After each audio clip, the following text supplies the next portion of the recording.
বাংলাদেশের সবগুলো জেলাতে কর্মসূচি নেওয়া হচ্ছে, শুল্ক তার মধ্যে প্রায়োরিটি লিস্টে আছে, যেখানে 101 শয্যা বিশিষ্ট হাসপাতাল হবে। সুতরাং আপনাদের যে সংকটের কথা বলছেন, এই সংকট অনেকাংশে কমে যাবে ইনশাআল্লাহ। ইকুইপমেন্ট বলেন, জনবল বলেন, অন্যান্য আনুষঙ্গিক সুবিধা অসুবিধা, সেইটা যতক্ষণ পর্যন্ত সেটা না হয়, টেম্পোরারি বেসিসে অ্যাডহক বেসিসে যেটা করার আমরা সেটা করব। মাসিক আয় যেটা বেড়েছে তার দুইটা কারণ হতে পারে, আগে লুটপাট হয়েছে সেটা হতে পারে, অথবা এখন আউটডোর পেশেন্টের সংখ্যা বেড়েছে সেটা হতে পারে। তো এই বিষয়টার উপরে আপনার একটা ইনডোর ইন্টারনাল অডিট যদি করা, আমাদের স্বচ্ছতা আরো নিশ্চিত হবে। দেখেন, আমরা কোনো সিন্ডিকেট চাই না। আমরা ক্ষমতায় আছি, নিশ্চয়ই আমার নেতা কর্মীরা সুবিধা পাবে, কিন্তু এমন সুবিধা আমরা দেব না যে সুবিধা সরকারের বদনাম করে বেড়ায়। একজন চাঁদাবাজ হাসপাতালে এসে যদি চাঁদাবাজি করে, সেটা তার ব্যক্তির লাভ হতে পারে, কিন্তু এই চাঁদাবাজের কারণে আমার সরকারের উপরে যে কালিমা লিপ্ত হবে, সেই কালিমা সরকার নেবে না।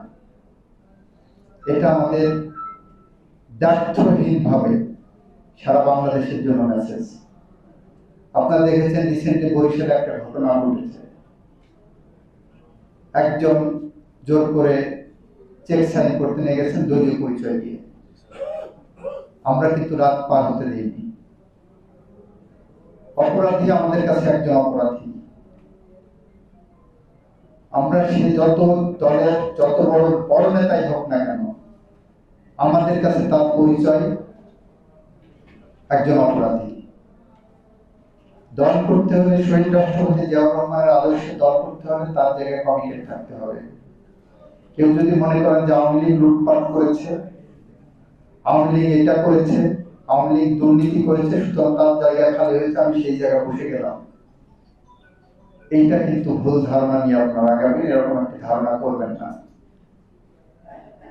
এবং আপনাদের এখানে যারা আছেন ম্যানেজমেন্ট কমিটির সবাইকে আমি বিশেষভাবে ধন্যবাদ জানাচ্ছি তাদের প্রোঅ্যাক্টিভ রোলের কারণে। তবে ম্যানেজমেন্ট কমিটির কোনো সদস্যের অতিমাত্রায় প্রোঅ্যাক্টিভ রোলের কারণে হাসপাতালের কর্মচারী কিংবা ডাক্তার সাহেবরা যদি আতঙ্কগ্রস্ত থাকেন, তাহলে সেদিকে কিন্তু আমি অ্যাটেনশন দেব। কারণ ওনারা এখানে জনসেবা করতে আসছেন, চাকরি করতে আসছেন, ওনাদের নিরাপত্তা এবং সম্মান আমাদের কাছে অনেক বড়।